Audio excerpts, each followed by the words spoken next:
If you want a music overlay on your stream, then you would just get the music on stream extension in the Chrome store.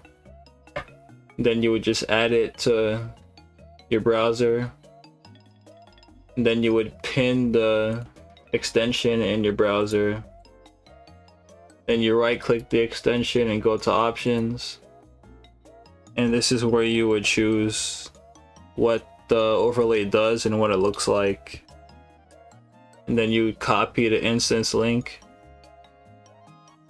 And then whatever streaming software you have, you would go to the plus sign and you would add a browser source, and you have to paste the link in here where it says URL, and then it will show up on your stream.